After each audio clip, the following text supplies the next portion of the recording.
Okay, folks, I guess that's town time. You're going to start us, Caleb? Good to go. Thank you, sir. Welcome, everybody, to our November meeting of the Harwich Golf Committee.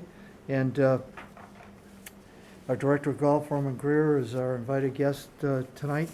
And specific to the agenda, and I apologize, I told you, that I even sent out that, I don't know, you might not have gotten it, but I'm glad you got the copies of the minutes. Mike Surgeon did a nice job on those, and I apologize for not getting them to you more timely, but I'd entertain a motion if people are comfortable with that request. So moved. Okay, so moved. Second? Second. Okay, thanks, John. Any discussion? Okay, all in favor? Aye. Thank you. Okay, with the minutes approved, that takes us to the director's report, and then, Two sets of minutes to approve? yeah, exactly. Did we just do that, or are we going to do them separately? I did it collectively because I think I had advertised it on the agenda All right, as that's fine. such. So they're both Yeah, minutes separate. yeah. Thank you. Yeah, thanks, Paul. Roman, the stage is yours. Great.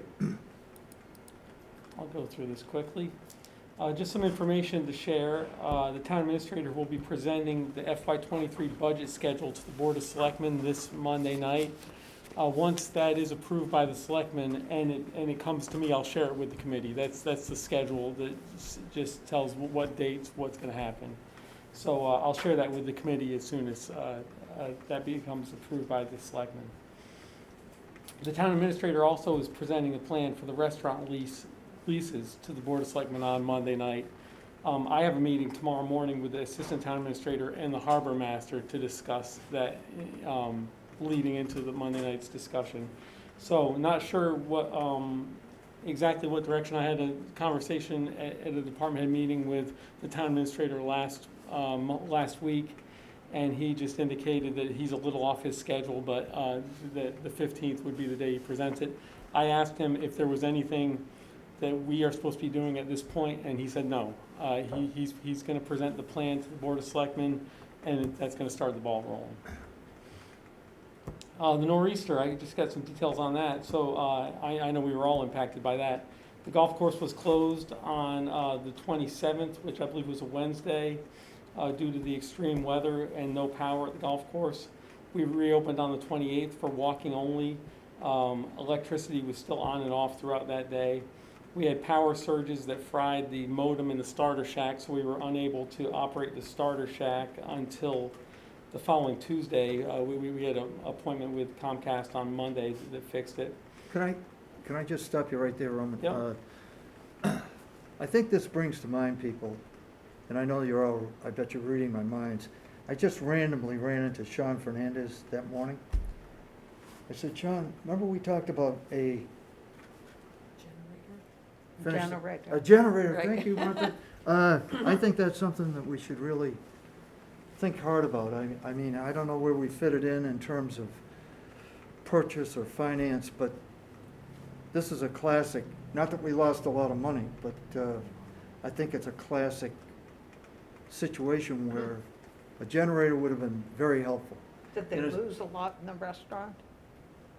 No, I'm I not don't sure. believe so. No. They're winding down. Oh, Their okay. final day was yesterday, so they're winding down their operation. But if it happened in the middle of the summer, Yeah, certainly they could have. Yep. Exactly. they definitely could have. And I think, We Carol, faced the that other, with the tornado.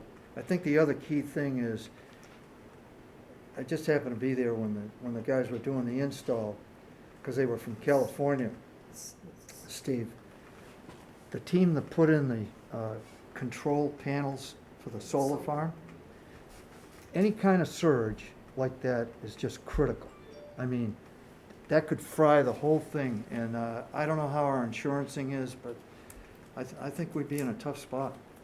Well, I know when we were discussing the solar situation, there was an idea that in the next few years, the battery support, the system there yeah. could be more feasible. At the time, it wasn't, Yeah. but, I think that's something we should keep on our radar. all right, I'll keep rolling here. So, The driving range nets were shredded during the storm, so everybody knows on our capital priorities list, the driving range nets were set to be replaced in the next few years. That's now become an immediate need, so we're gonna use the funds that we plan to resod the driving range tee this off-season. We're gonna use those funds to replace the nets. It's an immediate need. It creates a dangerous situation on our chipping areas, and balls can now make it out to the parking lot. So we're immediately pursuing vendors to give us quotes to replace the nets. Is that covered by insurance? It's not, no. We looked into that. The nets were not. How come? Why not? I don't know. That inquiry is still in the works, but we were told there was no declaration of emergency for that storm. So Typical. that limited our options, but we did inquire. And so that conversation will still go on, but I'm sure. at this point, we're moving forward with the replacement just because there's a safety consideration. I know I'm being nitpicky about the aesthetics, but sorry, my Vail, Colorado experience, I guess, was very profound. I saw some great alternatives to the quote-unquote, are those telephone poles? Yes, They were much more substantial, and aesthetically, I thought a lot more pleasing. I don't know what you would know, Roman, but they were columns that were perhaps concrete or a synthesis of I've concrete seen concrete and ones, yeah. steel. Boy, they really look sharp. You know, and the other thing I liked about them was, in terms of a storm, I believe, they could take those nets and lower them so that they wouldn't be fragmented by extreme weather. Well, we'll look into that when we discuss with Yeah, I this mean, vendor. you know, it's At this just, it's point, just. we're only yeah. gonna have money to Yeah, replace yeah. the nets. It's We're just not gonna be yeah. replacing the poles. But, So the nets going everywhere, back as well as on the side? so what we're looking to do is just to replace the nets that are currently between the driving range and the chipping area, just that one line there. Near the street then? Yeah, that's what got shredded. So And we'll the see, driveway- once we engage a new vendor, we'll get quotes from it. It's actually, there aren't that many vendors that do that type of work. So we're reaching out right now. The person that originally installed the nets is not returning our phone calls. He gave us a quote a few years ago to replace the nets, but we're unable to get in touch with him. We have been in touch with a company out of Rhode Island, and we've got a few other leads, so we're actively working yeah, on that right yeah. now. Once we get them engaged, we'll be able to get quotes possibly for the back of the range or other options. Is the driving range open or closed right now? It's open, but, so it's open, but we've put the sign out to close the chipping areas just past where the tee is. So you can use the first chipping green, but not go out into the chipping area because it's exposed by a hole in the net. And then maintenance staff, the seasonal maintenance staff, last day was Halloween due to our budget planning, so the cleanup of the storm will take a little time. We were actually lucky that we had very little damage on the golf course as far as trees down anywhere that really mattered. We did have a big tree down next to the 18th green that took out one of our weather stations, and then we had a big one come down on the 11th tee that wouldn't allow us to send out carts until we chopped it up. But our few full-time maintenance staff, folks that are available, will be working on the cleanup over the next few weeks. Roman, what's the implication, seasonal maintenance staff? How many guys did that involve with their last day, blah, blah, Gosh, I don't know off the top of my head. I'd say 6 to 8. blah? Okay, We have a larger staff in the summer. We have a few summer folks Yeah. only. yeah, But I just wondered. yep. So it would have helped. The timing of the storm was difficult because it would have helped to have them on for another week or so. But Right, that's okay. We're going to be fine regardless. As far as the carts go, GPS heat test and mapping is scheduled for the week before Thanksgiving. That's when Alex Stimson, our awesome. sales rep, is going to come in and basically map the golf course for the GPS on the new golf carts. Does everybody understand what that involves? Yeah. Because, well, the great part is, and Roman, I'm sure, can testify to it, is the fact that some people, and it's only a small quotient, I'm sure, under the auspices of a handicap flag, think that they can drive anywhere they want them. Is that a yeah. pretty accurate statement? So the beauty of this system is that regardless of the handicap flag, they will not be able to, navigate those carts into specific areas that are not available So to there'll be them. restrictions, and there'll be what, it will stop the vehicle or warn you to stop? It'll stop, and you'll get a message on the screen saying you need to back out of the area.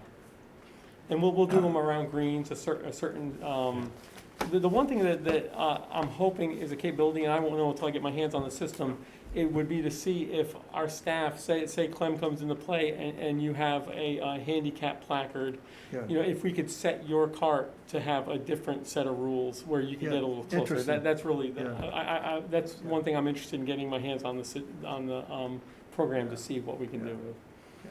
But anyway, that's a good step. That's a very good step. Are you And your planning- folks, excuse me, No, your go. folks in the pro shop will have access to the management system of Yes. that, to know who's where, and Yes. will the rangers have access to that Yeah, as so- well remotely? Yep, so it's gonna be a website. So it'll be a website that we have administrative access to. Yep. So our starter will have it. In general, Steve, what we're hoping is we won't have rangers because we're hoping that this replaces, we'll have more virtual rangers where our starter and our staff inside will be rangering the golf course in that They'll way. be able to send messages Yeah. to the cart that Yes. says, you're a hole and a half behind, please pick up the pace, et cetera, et cetera. Yeah, It's- exactly. And then we have staff that can run out when a face-to-face is And needed. there's no emotion involved. Yeah. No, This- and these systems, I don't know if you've used them, but they have a clock for you that basically tells you you're on time, when you're falling behind. That's all automated. And then when we're noticing in the pro shop or in the starter shack, a problem group, then we can send them a personal message. Yeah, cool. Yeah, it's Very gonna be cool. Are you planning on having the carts stop or the message delivered right at the white line? Well, that's one thing that I want to get my hands on the program and see what we can do. Not necessarily because we have so many handicapped golfers that have qualifications to go closer. So I think, if we don't have the ability, like I was saying, to set one set of rules for one cart, if it's a blanket set of rules, we'll have it a little closer to the green and then rely on people's good sense to use the white line. But if they actually get up near a bunker, it'll shut off. And then moving forward, the Commissioners' Cup, which is our annual match against Captains, was played at Captains this past Sunday. And after 2 straight years of Cranberry Valley winning, Captains won the Commissioners' Cup 34-32, which is probably good for the rivalry because you don't want one team dominating year after year. We will be hosting, as you'll see on the tournament schedule next year.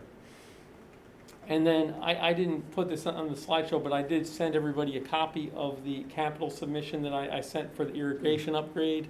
Those are due at the end of this week to the town administrator. I've got one going for our maintenance truck as well, so that's building the 5-year plan for the town. So that's a brand new sheet and form they're using that was designed by the state. I sent the financials to you. I cut off the bottom part that has the revolving funds because, all honesty, I just didn't get to it. I've had a lot of reporting to do recently, so I included the top part that really shows our general fund revenue and our rounds played. I included a weather map a weather chart on there as well because you'll see that the month of September we were down in most key areas a little bit, nothing big. We're still up overall over our record-setting year last year. But as you will see if you looked at the weather, there were a significant number of less playable days due to weather comparatively over last year. So I think if anything, the numbers are better than we may have been up if the weather was the same because there were between 6 and 10. Let me see, I got it right here. There were 7 less what they consider playable days this year in September over last year, so. Roman, could you just go back? Yep.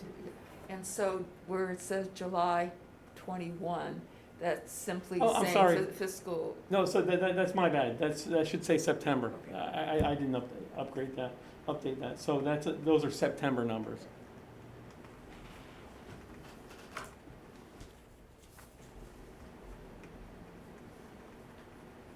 Any questions? You'll see in the round count, the rounds were about 1,500 less this year in September. We're still at a really high number for year-to-date, but, we were clearly affected by weather. and- Just one quick question, Rome, Yep. because it doesn't actually show it. What's your feeling as far as shoulder season activity from, small groups, motel? It's been business? strong. When the weather's been good, our play is still really strong. So that's contributed to the overall Yeah, picture here. yeah, and you'll see, it's November and I'm showing you end of September numbers, so the October numbers I expect to be quite strong, and then they're still going quite Right. strong. So, I think, as you'll see, our overall, we're ahead of last fiscal year in revenue.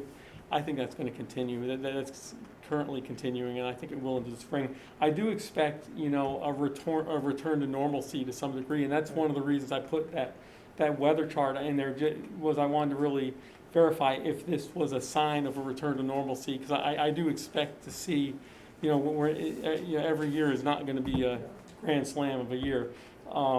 But it still is. We're still seeing much increased And not to activity. get too far ahead, but, the weather's just been so extraordinarily good. What's the timetable as far as December's concerned? Because As far- I know there'll be a moment of truth, unfortunately, but, Oh, yeah, cold is coming at the end of the week, but, we normally close the greens for the year the second week of December. We're still on pace for that. okay.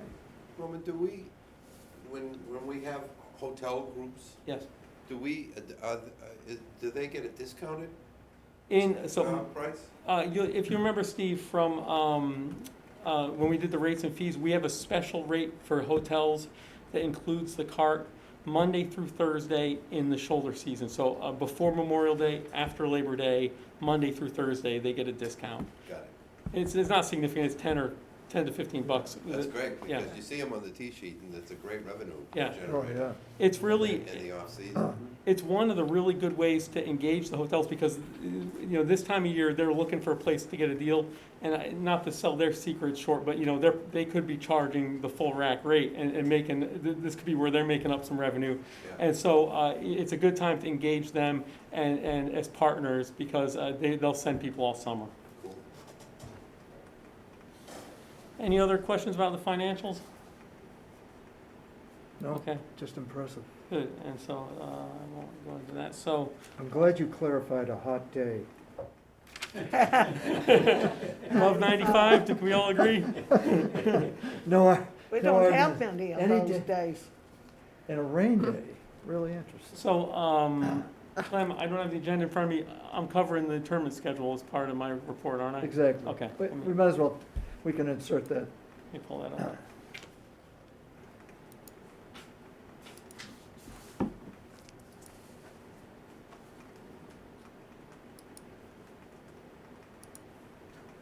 Okay. So, you all have a copy of our initial tournament schedule for this year. I've reached out to all of our previous groups and have tentative dates. They're not all confirmed at this point, but a lot of our groups, like the Harwich Fire Association, Harwich Police Association, have a traditional date. So I put the traditional date on there, and I've reached out to them to confirm that. So, And they got back to you, Roman? not everybody yet, so I'll be in touch next month with all the confirms I've got, but in the case where they have a traditional date, yes, I think it's safe to assume that that's a confirm. So, this schedule is, should be the comprehensive list of, requests we have. I'll point out to you just a few highlights here. We do Harwich Fire every year.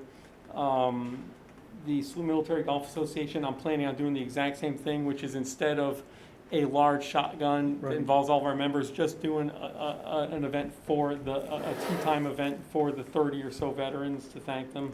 And when they come this year, they will be bringing a plaque in Yeah, commemorating for Tom Tom Johnson. We're going to do our regular member we do out of the pro shop. And then the Harwich Police Association is one of our standard ones. What you'll see for new requests, I've been in touch with Cindy at the Cape Cod Chamber of Commerce.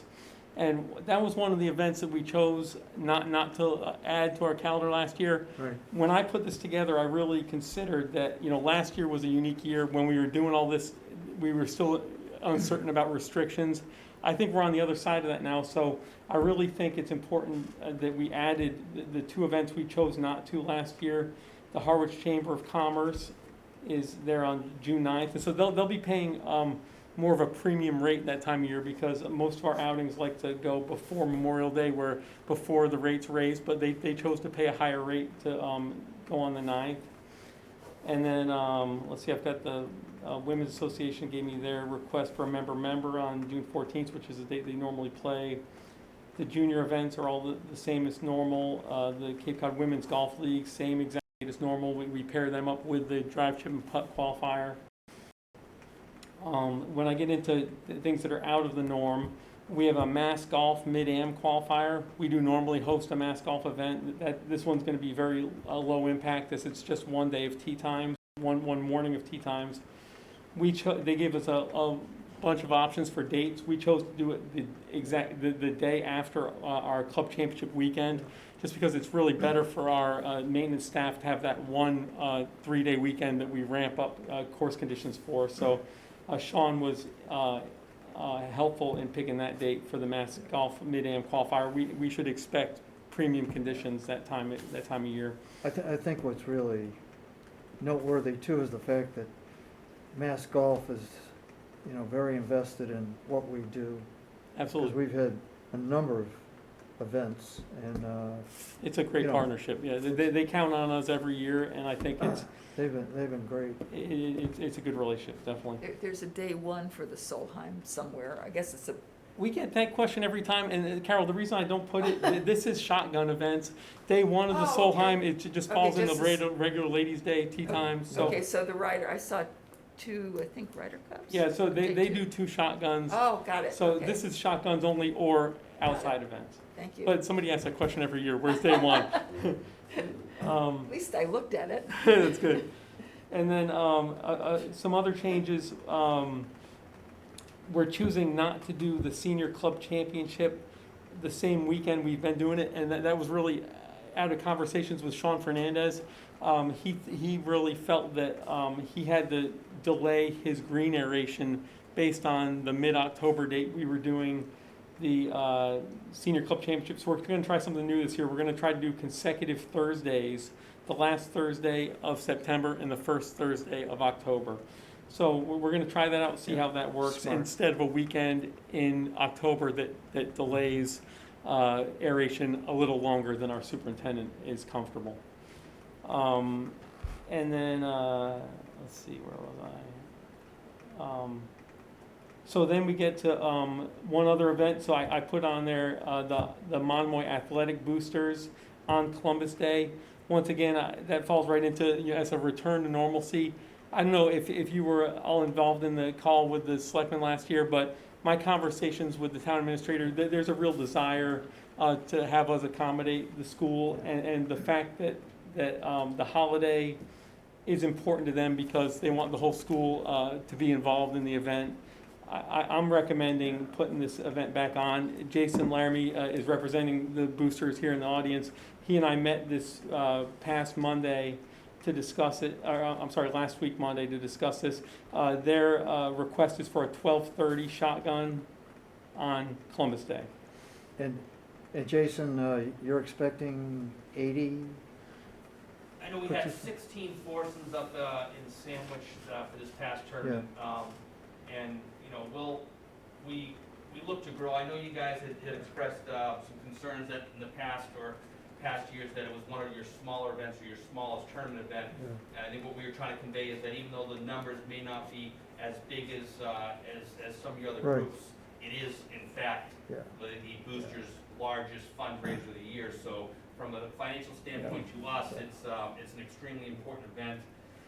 We're excited about the potential to be able to get back on Cranberry Valley's calendar and keep it local, and allow the kids to participate. And you know, it's, I think in the past it's been good, and we look forward to potentially growing the event and getting it bigger.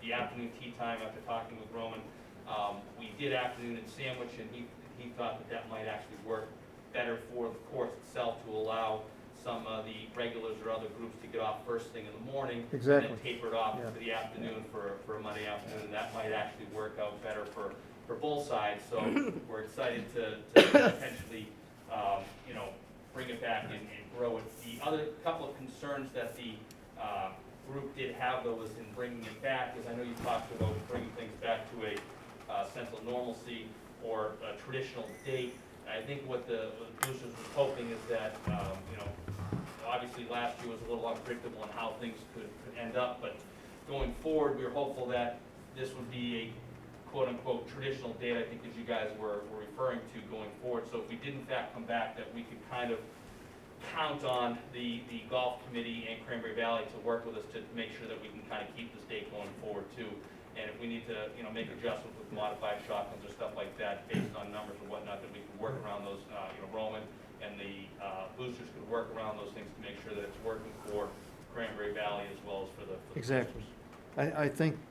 I think the optics are exactly where we want to be with that inclusion, Roman, and especially to the chamber as well. And another event, I don't know if any of you participated in this in the past, but it kind of fell off the radar, and I was going to ask that Mr. Latch, the Harwich Conservation Trust, they used to do a fundraiser in tournament, and it was very well received. And you know, they had you know, a lot of the political operatives, you know, came as well. It was well attended. So when I have a chance to talk to him, it was another worthy, if you will, community, I thought, focused event. That would probably be a weekday, wouldn't it? Yeah, yeah. But you know, I'm going to ask him about that. So, in any event, any other comments? Well, I just because you mentioned the 80 was an estimate I gave Yeah. for the Monomoy Athletic Boosters. A lot of these are estimates that I came up with for these events. As Jason said, if it turns out that they have less, we can do a modified shotgun. We'll maximize the golf course. We can handle up to 120, so Yeah, 120 is our limit. So we'll work together based on the approval to make that, to maximize the golf course for that day. And can I make one more comment on it too, just because we're bringing it up and it's a kind of a fresh item again this year. I did tell the boosters that I know you guys are generous in giving us a reduction of the green fee on that particular day, and I was just wondering if they wanted me to ask to see if there was a potential to give an increased discount, even though it is on that holiday, on that Monday, with us coming back, because it is for the local youth athletics association there in Monomoy. So I know as a committee, you guys would kind of have to make that decision. I know you do various discounts for other groups, which is fantastic. So we were just wanted to ask and request, since now would be the time to do so, if there's any chance of doing any further reduced rate on that particular, for that particular group for this particular year on this term. What discounts do we give to other groups? So our general formula, which is a policy of the golf committee, is fundraisers pay half greens fee, full cart fee. So whenever you, No cart fee. no, half greens fee, full cart fee. Full coffee. So they pay the full cart fee. I think, you know, what Jason's mentioning is our junior events, which I highlighted here, are mostly afternoon tee times that are comped. We don't charge a greens fee for the New England PGA Junior Tour, for the Cape Cod Junior Golf Association. But for the Harwich Fire, Harwich Police, the boosters, those groups have all paid, according to the golf committee policy, half greens fee, full cart fee. And then, I'm sorry, the Sloop Military Golf Association, we have them as our guests also, where they're comped. Steve? If we did find a way to give a deeper discount? Are you gonna pass that discount on to the people playing, or are you gonna take those additional funds? That'll help us raise To the- additional funds to the for, boosters. for the, So- for the boosters, So yes. the people that are supporting the boosters by playing in the tournament, their fee will stay the same. Yes. It'll just generate some more revenue for the It'll just allow us to potentially buy more equipment and stuff for the Yeah, kids at the high school. okay, that's good to And know. middle school for that. I mean, would it be precedent setting though if we did that My- Yeah. for the one fundraiser versus other fundraisers? Yeah, my concern would be, you know, we have town relationships with the police, fire, obviously, Yeah. that have Just all opens the always door. paid, according to our golf Yeah. committee policy, the half greens fee, full cart fee. Yeah. So I wouldn't recommend going against that policy or setting a precedent. Yeah, I think it would set a precedent, and the other thing too is that it's still, even at half price, et cetera, it's still competitive in the marketplace as far as other tournaments are And it's concerned. Columbus Any Day chance weekend. to just Yeah.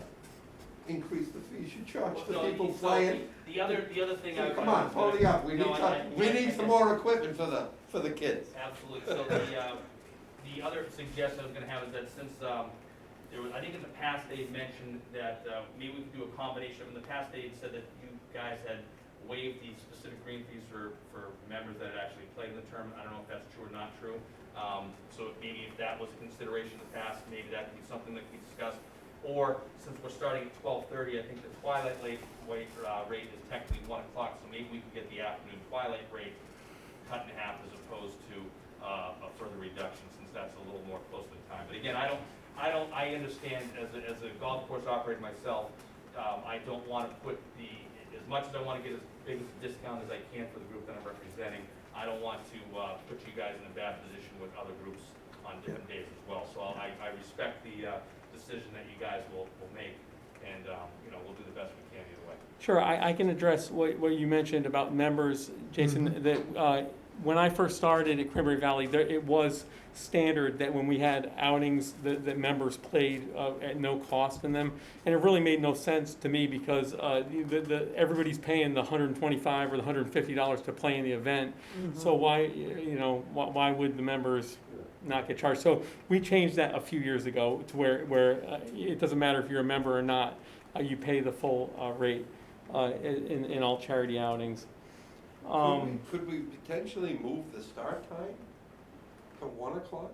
I Just think change the it by more problem 30 that is- minutes to get you Is getting the twilight rate? is getting the finish in might become problematic. Probably not, but it'd be a little closer, I think, than we It's as dark. boards might like. You It's probably not have really- till 5:30, 6 o'clock. Yeah, You know, plus the one- tournament is slow sometimes. Yeah. I really wouldn't recommend, all respect, Jason, I wouldn't recommend doing that because, this is a holiday where Yeah. we generally make a lot of money and in the morning, we're gonna have limited play regardless based on the shotgun in the afternoon. So we're basically gonna get members out to play in the morning and no greens fees. And this will be our cash part of the day as far as, paying the bills go. So because of that, because it's a shotgun that even though it isn't gonna be until the afternoon, it has a large impact on the entire day. So, Roman, so you're planning on the morning of the tournament to be a member tea time? Member Yes. tea time? Okay. Yep, that's what we normally do when we have outings is that helps us keep the 50-50 or so, where you have the 50 paid and then the 50 Okay. members. We can't, unless we did a morning shotgun at 7 in the morning or something, we couldn't get a whole lot of members out. So what we'll end up doing is like an hour of 18-hole tee times and a couple hours of 9-hole tee times. And it'll be a good opportunity, as Jason mentioned, and as he and I talked about, to get some members out on the golf course. But it'll still, this shotgun will be the primary play of the day for the golf course.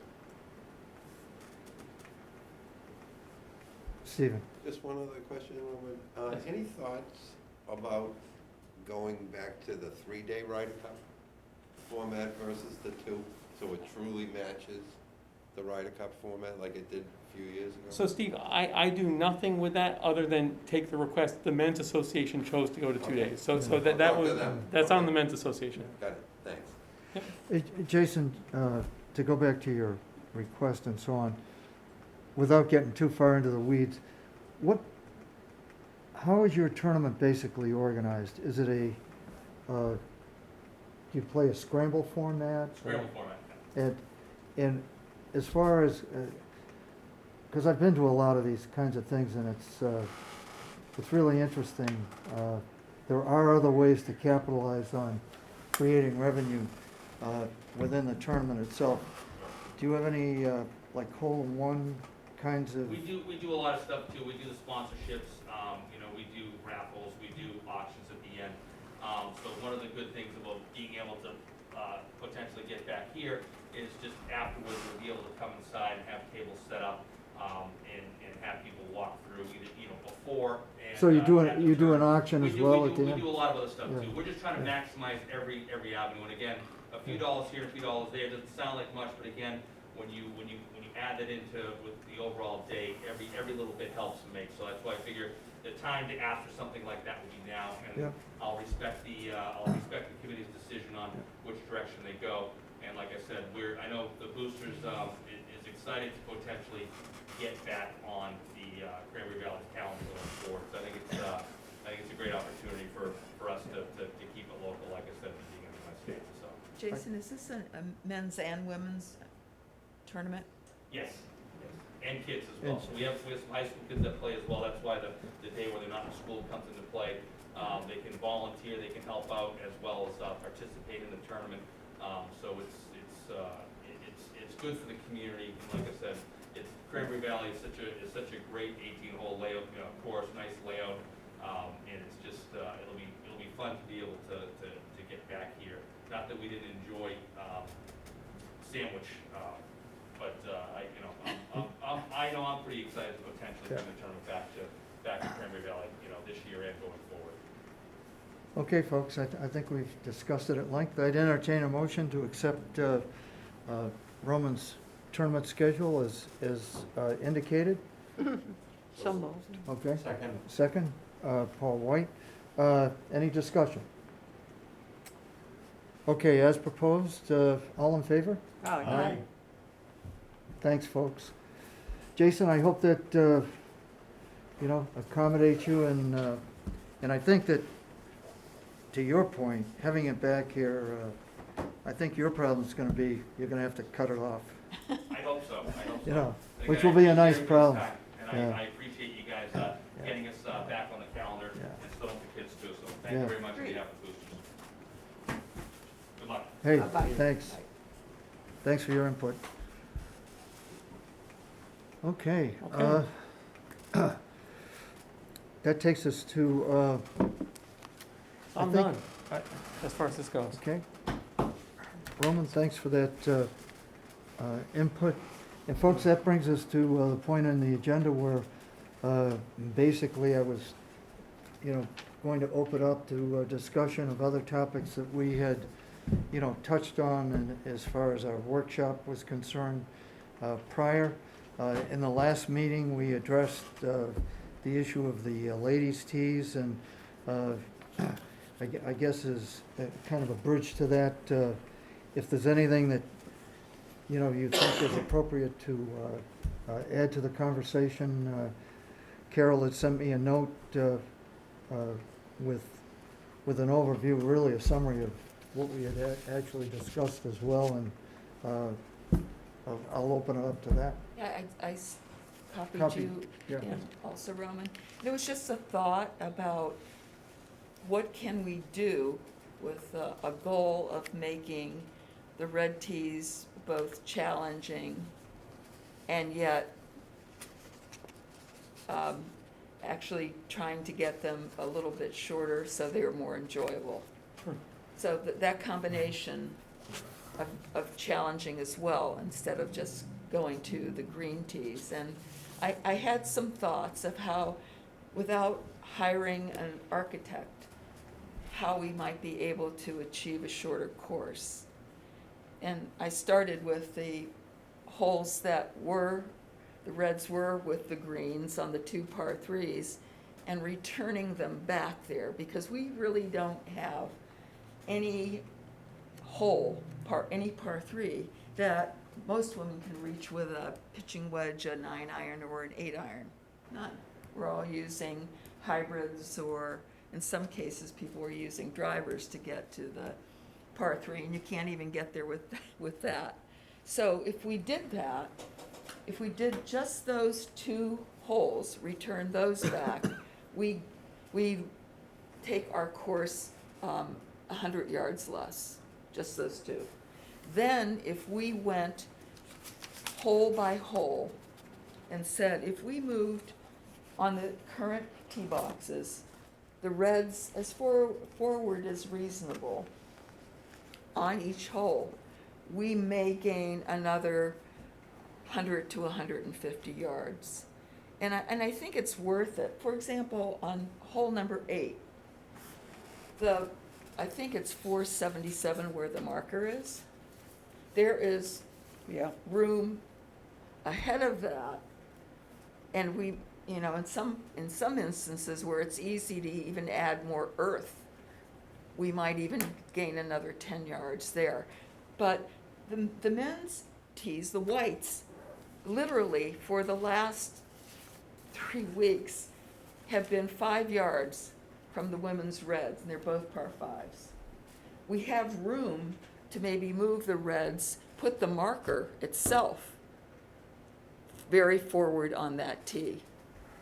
And so if we, as a group or with the ladies league, went to, did a field trip as we did the other day, and went to each hole to see what we could gain, to me, it might make sense to take our 5,000 whatever, I have it here, and reduce it maybe by 300 yards.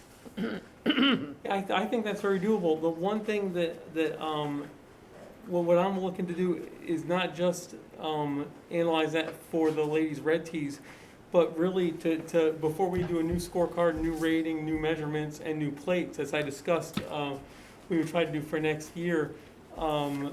I think it'd be very valuable to engage Mark Mungem, the architect, to help us achieve the yardages we want to achieve. So I agree with exactly what you're saying, that we can kind of set a goal for what number we want, but I don't want us just to look at the reds. I want to look at all the tee boxes, because I'm going to engage Mass Golf. I already have reached out to them to come out and put new plates down for all the tee sets, as far as, you know, the plate that shows where the course is rated from, and with the silvers, with the whites, with the reds, with the greens, with everything, and make sure that we get the yardages we're hoping to get. So I don't want to just focus on the reds. I think we should engage Mark Mungem, as I mentioned at the last meeting, to do it for the whole golf course. And then when Mass Golf comes out and rates, now we're across the board set on all our tee sets. I wanted to get to you before we put those plates down in the ground, and before it was re-rated. So that was the point, and why I kind of rushed this a little bit, just with an idea. Because I think it does make sense to, I mean, we're 5,568 yards. Yep. And that's pretty, it's a What do you think pretty it should long be? course. Pardon? What do you think the total yardage should be? I think if we take off anywhere like 300 yards would be reasonable. Well, that's why we did the green tees, was, you know, the data loggers that we used with the USGA, the USGA report came back and said your red tee women's golf course is too long. I mean, that was their analysis. Right, and the greens, if we played red-green, for a lot of the women, it's not challenging enough. So if we could come to a happy medium there. Middle But ground. But the courses we play in Florida, hitting from the woman's tee, really run between 4,900 and maybe 51, Right. 52. And then there's even more Tee that sets, you right? can use. Yeah. I mean, What was the purpose of the green tee? Was that like a family? No, the green No. tees was you know, when we did our analysis with the USGA, where they brought out the data loggers, they provided us a report at the end that said your golf course your red tee women's golf course is too long. Uh-huh. And we had a number of women, I don't know if you remember, John, that came to our meetings and said, we like our red tee golf course, don't change it. So we built the green tees to offer a shorter option based on that USGA report. You know, also, Roman, it's interesting. Doesn't the men's league, I would say the majority of the men are playing from the silver. And that's been a transition. When I first started here, the men would not go to the silver. know they and wouldn't. they've transitioned, now the majority play the silver. I played with 3 guys yesterday, and they all played from the silver. Yeah. And most of those holes were red, silver, Yeah. because there are only 100 more on the silver. They're 56.86, and we're 55.68. And they didn't think anything of it. You know, You I know? mean, Martha, what I've thought is would happen, I know I've met with the leadership of the Women's Association a number of years. I have had the feeling that a transition among the Women's Association would happen to where more would choose to play the greens. And I know the I Women's thought so too. The Women's Association has not offered that option like the men do, where you choose your tee. And so I think next year they want They're to. doing that this coming year, though. Yeah, and then, so next year they want to allow the women to choose their I tee. can't believe that the 9-holers and the back 9 don't use the green tees. Every other They week. don't? Every other week. So Oh, every Because other week. The green tees are just about equivalent to the courses in Florida you mentioned. Right, Well, they are. our current reds are 200 yards longer than one of the captain's courses. And Dennis, 450. So Longer. we're sort of, we could use bringing them down some. It's a very challenging course for the women, and I can't understand why some of they have such, and I think the men had it at the beginning too. absolutely. They felt a little strange, their marker being red, silver. But I just think for some of the women, it would be so much more enjoyable to play there's from no the doubt. green. There's no doubt. I think the stigma has to be broken a little bit. It So does. we've encouraged every year to have some events that would, have 1 week a month that would be green tea, and just to try them out a little bit. But there's been a real pushback from using We've done them. it, I mean, my partner and I, and Carol and Ally, some days, Sunday, we'll We've go out done it just and to use the experiment. green. Yeah. But, And but one of the It's issues. fun. But one of the issues is the slope rating and the course rating are so much lower. And do Yeah. you really score them? So Right. the And our handicaps score are going to doesn't change. No, change very no, much. interestingly enough. And the other issue is the men usually just move forward on a line of the tee box. These tees are, and now you have to get up and go way over Yeah, here or that's way up true. there, and that's one of the issues. Yeah, Alice Dye, who actually did design many of the courses that, with Pete, Sure. was talking specifically about that issue of the women, with the women's tees, if you're going to make them shorter in what appears to be a contiguous tee box. Well, I mean, I think that, again, I don't think we should really focus solely on the red tees. I think we should engage Mark Mungem to do an entire analysis, and he did that wonderful one for the $250,000 project.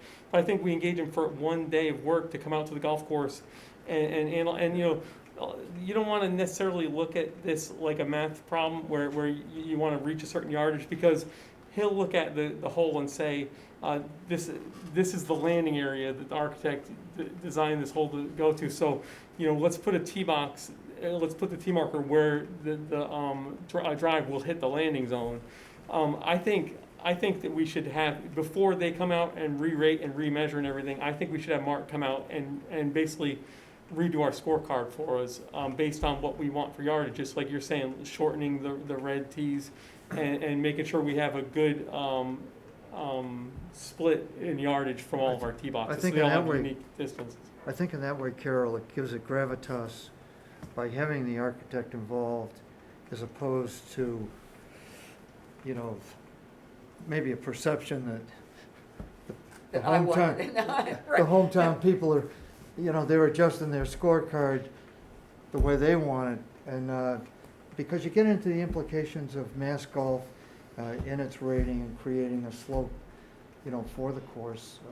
No, I certainly get that, and I think that that's a great idea. I just wanted, before those markers went in and we had to redo them, and before the Mass Golf came out and re-rated, to at least get this out here. Yeah, good. So I think that step one should be we engage Mark and tell him exactly what we're looking to do. And one of our goals with Mark would be, we want to have a red tee reduced yardage. So help us lose a few hundred yards on the red tees, and then help us, you know, come up with a scorecard that utilizes our tee boxes the best by spreading out the tee sets the most. That'd be step one. Then once he does that and shows us the markers, then we have Mass Golf come in and do the official measurement, put the plates in, and then rate from those plates, and then this issue is gone for 10 years. Yeah. So now we've covered everything, and we Well, write it that- out. You'll be Do very you happy ladies Good. know with it. that next year when they give the option in the ladies' league to play from red or green, are they gonna do a handicap reduction? Oh, Like it's that? already done. Like It's the men's already league done. does? Yes, Yeah, it's okay. already done. Cool, yep. Yeah, I think it's Okay. much better to have an analysis done I by do a too. third party. Right. I do And too. in that way, Yeah. there'd be much more legitimacy to it. Yeah. And Well, I think that's- it's gonna that's get the to your whole goal, point. Carol. That's a very good Oh, point. I agree. I Yeah. think that's. So I think very good. the important thing, people, is time. Right. Give us a time frame that you think would be appropriate, you know? Yep, so I think that unfortunately, financially, we can't do this to start next season. A lot of the financial considerations kick in with the new budget. So what I'm hoping to do is we can engage Mark Muncham in the spring or early summer, anytime, have him come out and do the measurement. Once our new budget kicks in July, I'm hoping to already have my Mass Golf scheduled. I've reached out to them already to schedule us for a rating and a measurement and to purchase the new yardage plate. So my hope would be, July to August, say, to have them out to do the rating, do the measurement. And with the new budget, I could purchase the new plates and purchase new scorecards, because we. How much would it cost to get him for a day to do this? It's not much, I'm thinking it'd be less than $1,000. I'm hoping it'd be And we $500. we don't have 1,000 someplace to use. Oh, yeah, so it's not a problem. We can definitely, It could be great if you Yeah. could Well, start Mark is not a now. problem. The more expensive thing is the purchase of the new plates Yeah. is $5,000 or $6,000, and then the new scorecards be another $3,000 or $4,000. So there's 10,000 plus associated with that. So the optimum, Roman, would be to have Munjam here in the spring. Yeah. In the spring. Yeah. Okay, well, let's count on that, you know? I think April would be appropriate.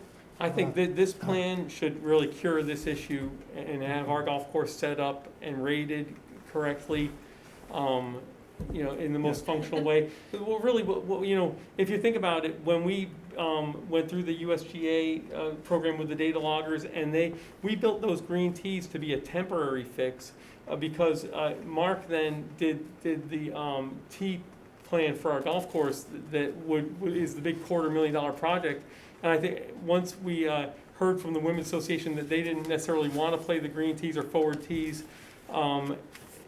we as a committee, we've had a hard time really justifying spending $250,000 on that project. So, the green tees were meant to be a temporary, based on we were going to do this larger project. Now I don't think the larger project is a high priority. So I think having Mark in to do, help us with what we currently have, so that we don't have to build new tee boxes and such. I think this is the way to go. That's great. Perfect. Why don't you, maybe you could reach out to him by letter or Yeah, whatever? I'll reach out to him. I'll And- get him on the schedule. because Roman mentioned this before, John, I mean, I would think that one day's work would certainly be enough to do that analysis. But you also mentioned, perhaps we could also tail together, a look at our range facility. Yeah, uh, absolutely. And make that part of the same day. Hearing this conversation tonight, we have 5 sets of tees. Do we really need 5 sets of tees? I mean, in the conversation between the red and the green, what we're saying is that we basically need a compromise between the red and the green that would make most of the women happy. Is that correct? Yeah. Or is anybody playing the green? I don't there- think- I think From what there I'm will be hearing- some women, I think there will be some women that will, as they're aging and feeling that they need to be able to reach a certain, I might Holes fall in- into Because that. what I'm hearing is that you feel that, right now it's 5,500, Yeah, and you feel that it should be around 52. 53, 52, somewhere in Mhm. there, I would say, So, 52, I mean, I think one of the 52. added maintenance costs too is when you have a lot of tee markers. Because Yeah. with the men, nobody plays the blues basically, right? Yeah, a lot of our outside groups play the blues. They do. Yeah, a lot of the public. these young guys All the that think they tournament can people make play. Guys it. that are You know, partying. We got rid of the golds because if we still had the golds out, they'd play those. So that's one of the reasons we got rid of the golds. They're the party group, John. Yeah, okay. I thought it just bring it up. No, I think you're right on, John, but I think my feeling is 5 is a set of tees is a good number, 2 for the women, 3 for the men. You hate to put genders to them, but that's generally who's using them. And the silver tees have become very popular. I've got a feeling all along with this that the green tees will become more popular, whether they become as popular as the silvers are for the men. I think by the Women's Association using them next year, they're gonna start becoming more popular. So I think it's appropriate to have both red and green. Okay. I think, I don't want to get too far ahead of ourselves, but does that more or less put this issue, Yes. Yes, okay, to bed?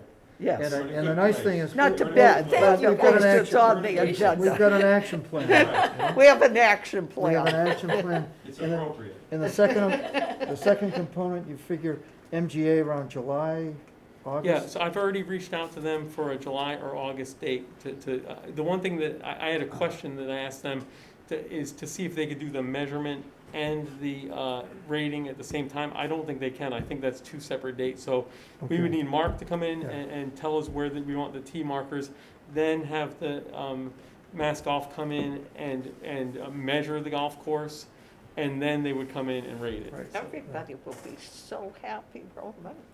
I'll believe that when I see it. And it'll just be the next issue. And then we'll be talking more about We'll dig bathrooms. something up, Roman. Yeah, then we'll talk about bathrooms more. Oh, jeez. Oh, my God, if I get another picture of, No, I, we don't, yeah. Close to dinner time. thank you. In any event, folks, I was gonna run this by you, because I had mentioned it before and I didn't put enough emphasis on it. Where do we stand as a group on the Harwich Conservation Trust initiative? I thought that idea had some merit personally, but I wondered how you felt as a group. The idea of basically indemnifying or protecting Cranberry Valley as a golf operation in conjunction with, Harwich Conservation. Because if you would so like, I could bring him back, and I'd like to see more specificity, because he didn't give us, it No. was a very It was broad an brush overview. outline. I got 3 points from that conversation that we Yeah. had with him. One, and the first one I don't totally understand, but I got the impression that he was saying, protecting the land at Cranberry Valley from outside interference. Now, I don't know what that actually means. Okay, Other, yeah, other I guess it would be the town or basically private enterprise interfering or coming on to our land and somehow grabbing some of our land, right? Well, There's exactly. a group out there, and I think they did a presentation to the golf committee at least Yeah. 5 years ago now, Sure. where they wanted to build the condos at Cranberry Valley Condominiums. and, On Oak and Street. declare a Yeah. quarter of them would be affordable housing. Everything, I understand it is, there's no way it could ever happen, but I think that what Clem is mentioning with the partnership is that could really slam the door on those ideas. Well, I think that would be a good idea. Yeah. Yeah, Yeah. yeah. And because I'm just looking at it in the long context and as,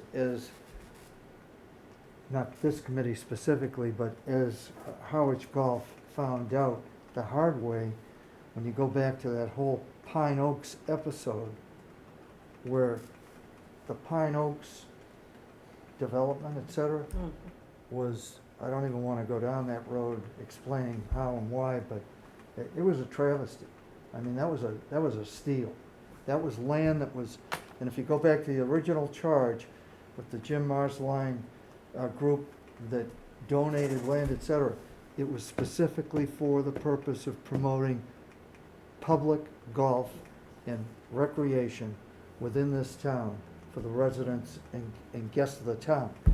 And for that to have ended up in a real estate category is, I don't know how that ever happened. I don't know where our boundary lines are, like, when you're on the 17th tee, Yeah, and you're looking to the right of the tee, I mean, that's all our land, right? Yeah. Cranberry Valley? It's a 17th. hole tee, 17, that's the I part don't know 3, if John. that's one you're, That's the par three. yeah, so that goes all the way to hole 14. Yeah, so that just goes through the woods to Yeah. hole 14 there. So there's a lot of land. So that's all Cranberry Valley. Yes. Yeah. So Yeah. but That was between also, 14 and 17, but basically that's the area that we had marked for a junior course. Right, okay. Yeah. But I mean, to John's point, I hate to have the town come in there and build housing in that area. Yeah, because it's Cranberry Valley, but Cranberry Valley doesn't Cranberry own it. Valley, Oh. the town. The owns town of it. Harwich owns Right. it. The Exactly. town of Harwich could decide We to need do to know something where our with it if they exposure so is. choose, especially if they had a big financial incentive. Where is a possible encroachment problem? Now, you talk about Oak Village or whatever, that's a done deal. Where else could that happen? Well, Well, I think that one area as well, to the right of 17, going all the way to 14 Green. I and mean, then, that's- So if we Yeah. got into an arrangement, which I think, I like the idea Yeah. of conservation trust, would they have some sort of, I mean, the town would have to approve it probably. Yeah. oh, yeah, Oh, yeah, yeah. yeah. Isn't there a designation recreation? Yeah. Yes. Well, theoretically, we are designated as such, and I mean, as far as the covenants are concerned, over the land parcel that represents Cranberry Valley, it shouldn't even be questioned, So we're protected. but it has So been. we're protected already then. You know, on paper. We are, but, And how could the Harwich Conservation help us in that area? because I think that brings it up to the state level, John, where the state of Massachusetts, stands behind.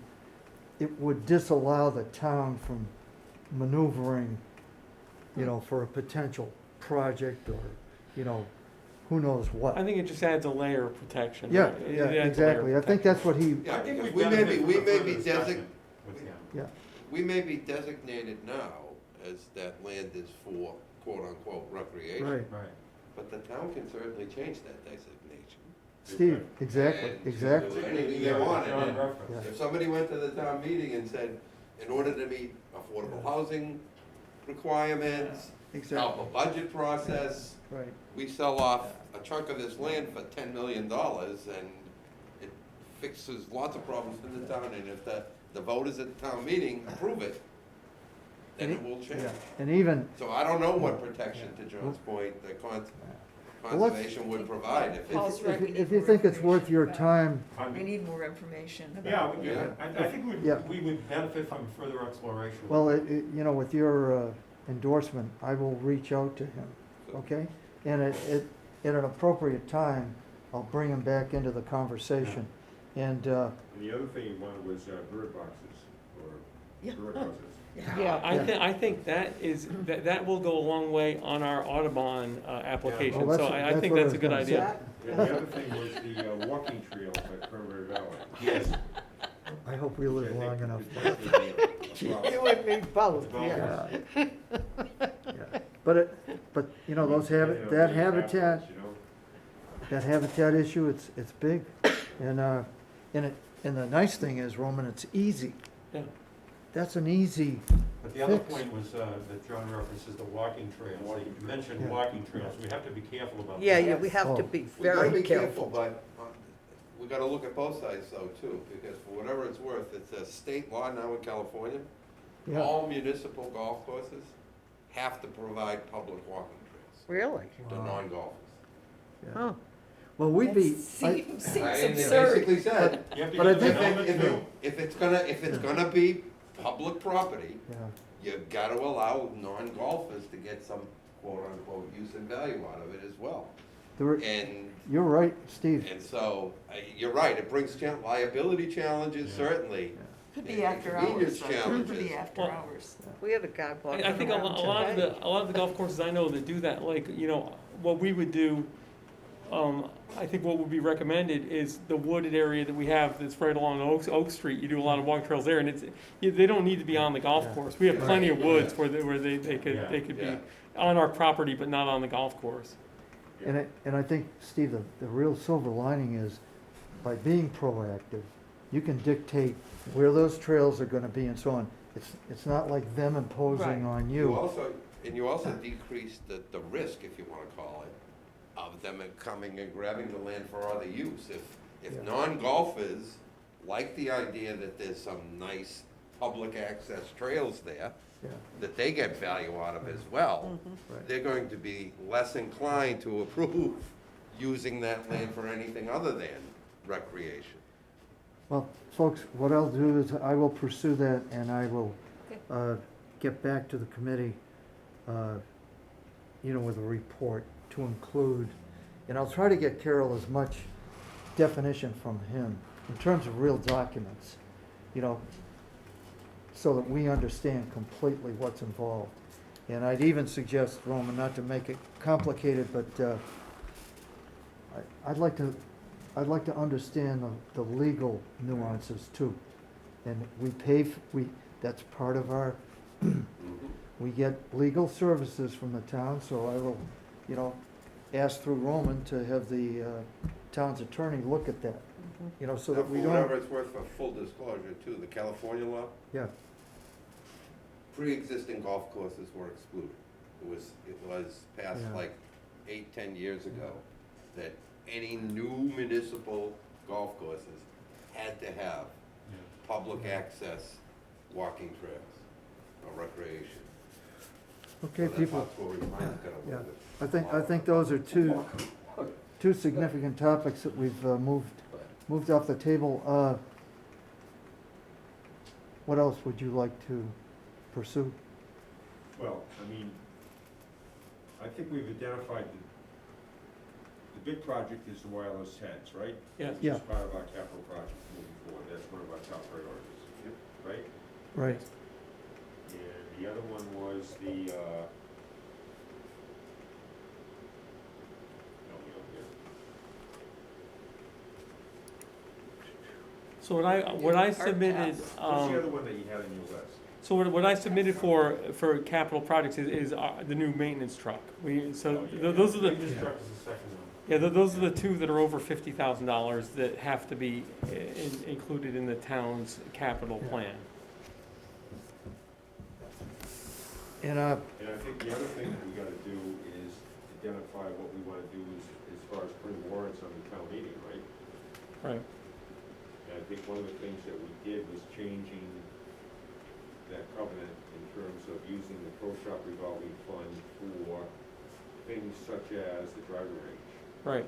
And So I think we gotta push that one pretty Yep. hard. So John, you were talking about, at the last meeting, you had watched the Board of Selectmen meeting when they discussed revolving funds. Yes. Just to follow up with you on that, because I had a department head meeting following that, the town administrator really felt that that topic had been exhausted that night and was done. So he felt like for years the selectmen wanted to discuss revolving funds. They discussed it that night. It's over. So there's at this point he doesn't see any Good. problems going forward where they had the conversation they wanted to have and they're moving on. So at the department head meeting, I asked him if he thought the timing was right or it'd be an appropriate ask at town meeting to change our our pro shop revolving fund to allow expenditures on the driving range, and he said he thought it was an appropriate time to do that. So that will definitely be one of our warrant articles this year. The next one that was had been pushed off during the COVID crisis was the design and feasibility of the practice and putting course. That's the second one. And then the third one, as I'm looking here, would be, for this upcoming year, would be the maintenance truck. The purchase of the maintenance truck, because all purchases over $50,000 have to be there. So those are the three warrant articles that I see on the table for this upcoming town meeting. Now, the maintenance truck is a town truck then, right? Yes. Yeah. It's not really just Cranberry Valley. Well, so it lives at the golf course. It's full-time at the golf course, but in the winter, it's part of the town's plow fleet. Put a plow on it. Yeah. And the whole, My only question would be, why do we have to assume that responsibility? Why doesn't Public Works just get another truck? Well, If we needed a truck to haul a couple stumps or something, we can borrow it from them. it's yeah, I know. It is our truck. It's our full-time truck. It's the only heavy-duty truck we have on the golf course. So, like after this last nor'easter, that's what we're using to haul away all the debris. So we do have a heavy truck now? Yeah, we do, and it's at the end of its lifespan. We spent $10,000 or $12,000 on it a few years ago just to make it a few years before we could purchase this one. And it's toast. It's toast. So, and then So that's one of those things that we have to do it. we have to Yeah, do it. we're stuck. And the town's highway department is telling us that this needs to be, because the reason I didn't include the capital form for that truck in the package tonight is I haven't finished it yet. I'm waiting for the highway department to give me the specs and to confirm with me that this is a necessity for this year. And I verbally just got that today, that they agree that this is a necessity right now to purchase this. They're gonna dictate the specs, which is it's a Ford F-350. And there are some discounts we could possibly get. We're gonna possibly trade in whatever value we have on our current one, but it is an awkward situation where this is a little out of our hands. It's more of a partnership with the town. Roman, if you get approval at town meeting for such an article, how soon could you get the vehicle? So the funds become available at the beginning of the fiscal year, July 1st, so we would order it for the beginning of the fiscal year. another topic too, people, I think you'd be sympathetic to this, Roman. We're really at the last juncture as far as completion of the capital project. That was good news from, our vendor as far as the carts are concerned, but as I mentioned to Roman today on the phone, we still, and a lot of people don't realize the depth of our project. It includes the reskinning of, I'm gonna call it Sean's second building, okay? And we discussed this at length, the necessity for a knee wall to be included. And I also reached out to Sean. I don't know what made me think of it. It might have been the power outage, but it's a perfect opportunity and it has Audubon implications. The storage of chemicals, Right. fertilizers, et cetera, and toxic materials. I don't know if you've ever had the misfortune of, I'm just kidding, but going into that building, it looks like an in-ground swimming pool on some days, because it leaks like a sieve. The walls, you could probably push out into the roadway, it's in such disrepair. And the point is, I know that when he has those chemicals, brought to the golf course, he usually brings them in, and I kind of think it's because of this. He brings them in the day they're gonna use them, because you can't really store much Yeah. of anything. Is We that a have- we have pretty our- good assumption?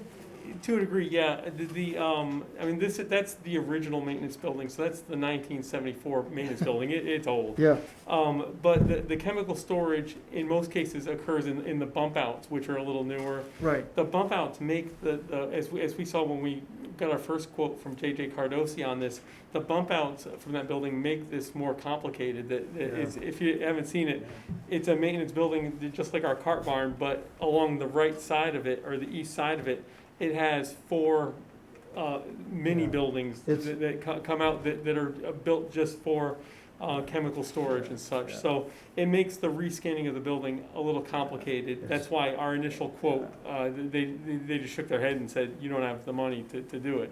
Yeah. We've saved money since then, and so that's why we wanted to push this to the final Yeah, phase of this yeah, project. yeah.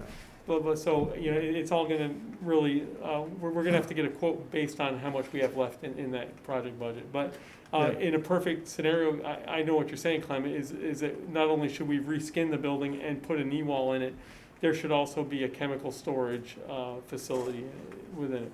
Yeah, it's just, I mean, it's just common sense in terms of doing it the right way, because that's,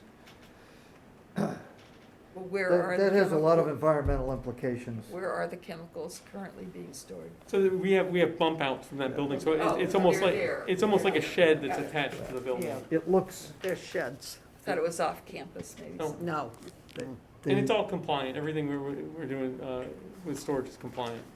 it's, if you go down the wall line of the building, these are square, of course, but it's pretty cobbled together, you know, but, The other thing that we had talked about with the that project too, and excuse me for my ignorance if it's not correct, but it was to direct the traffic of the cars from the 18th green behind the cart barn Right. up and around. Right.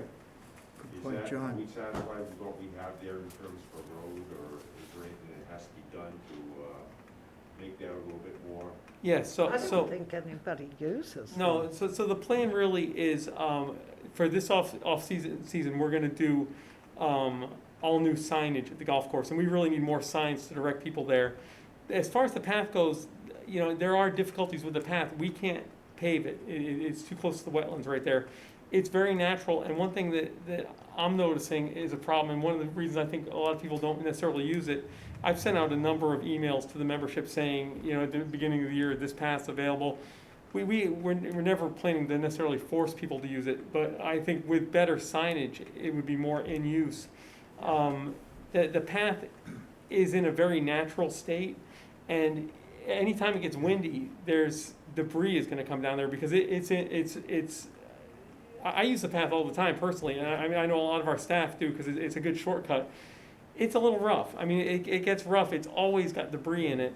And because it's in an environmentally protected area, we can't bring down any trees there. So I don't know if it's ever going to be the highway to get you off the golf course necessarily. What I was hoping it would be an option, and maybe our public play would use it, because if we have really good firm signage to say, you know, this cart return this way, and just aim it there, and then once they get there, we would have another sign that would say environmentally sensitive area, to basically explain why they're not on pavement. It cannot be a paved path. We've put down some bluestone on it. and Well, the other reason I brought it up is because if it's a rough area, we're gonna have brand new cars.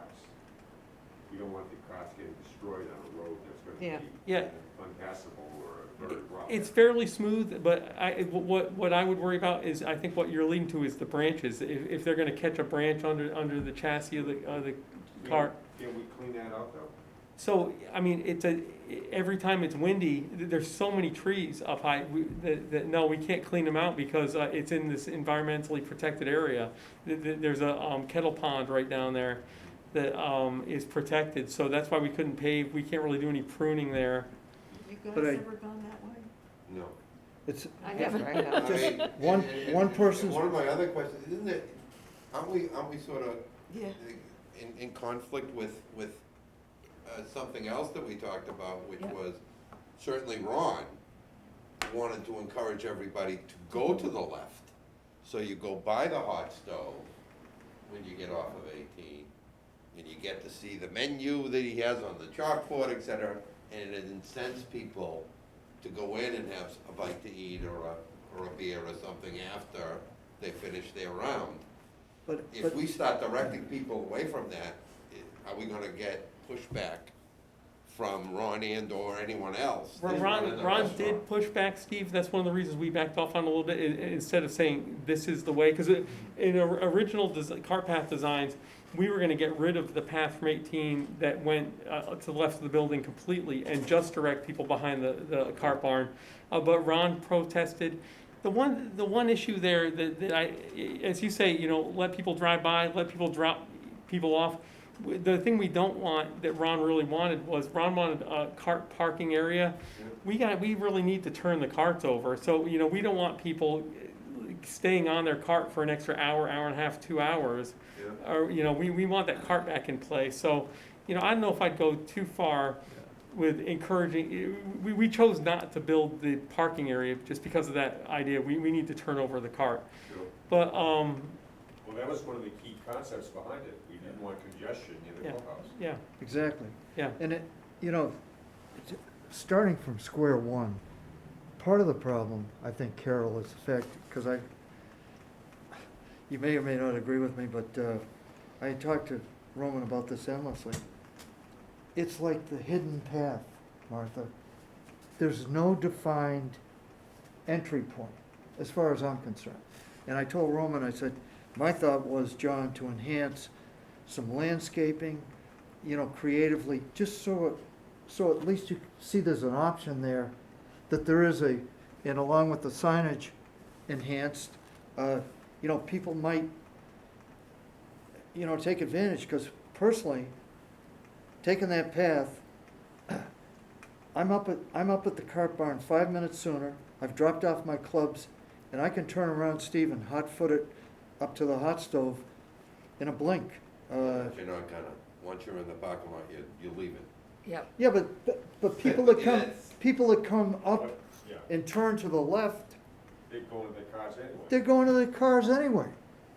And they're driving into traffic coming off of 9, people coming up to the 10th tee, all of that congestion. I mean, that was the theory. Most people wanna get their clubs back in the cars. Yeah, the point is, Right. if I can be at my car 5 minutes sooner, I don't know.